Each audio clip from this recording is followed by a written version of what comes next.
dyspepsia is a very common problem which we face in practice, and we should have some ways and means in which we may be able to put subsets of patients on basis of non-invasive tests as to who has atrophic gastritis, who has H. pylori, and so on and so forth. What is happening is, as cardiologists, gastroenterologists have slowly started focusing their attention mainly on intervention rather than diagnosis, and this is what is the result of that. But contrary to that, as all of you know, I have been a hardcore interventional endoscopist over the last 30 years, and I'm in fact started changing, and I've started concentrating my energies on minimal invasive or non-invasive. In our OPD practice in gastroenterology, the 3 or 4 main issues which we see are, we definitely see almost 60-70% of our OPD patients who have epigastric dyspepsia, no doubt about it. And it is a well-known fact that in India, the H. pylori incidence population is almost 80%.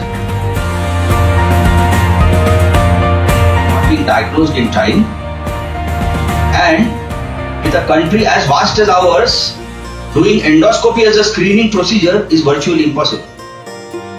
So in fact, this test called GastroPanel, after I heard the lecture by Leah today, I think if the cost of that procedure, of this test is going to be reasonable for the Indian population, it can become the main screening test to know whether the stomach is having an early disease, whether it developed chronic atrophic gastritis, whether there is H. pylori infection or no.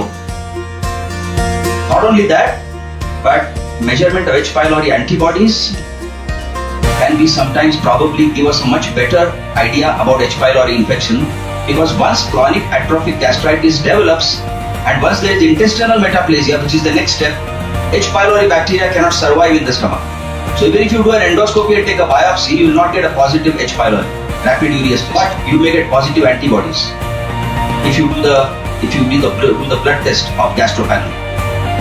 So therefore, I think this may become the test of the future for patients suffering from epigastric dyspepsia.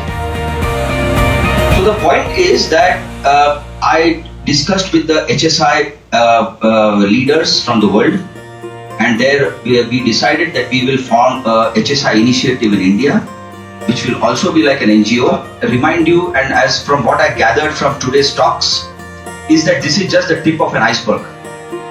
This is just the first test, that is GastroPanel, which is launched now, today. Because the main, I think the main idea is this GastroLab. GastroLab, we have seen so many laboratories in our country where they do multiple blood tests, multiple investigations. Now this lab is probably going to focus only on tests related to gastroenterology, a complementary test to my investigations. Doing an endoscopy or no is a different thing, but this will definitely form a part and parcel of my investigative GastroLab for bringing this new test here, and I'm quite sure that the future is bright.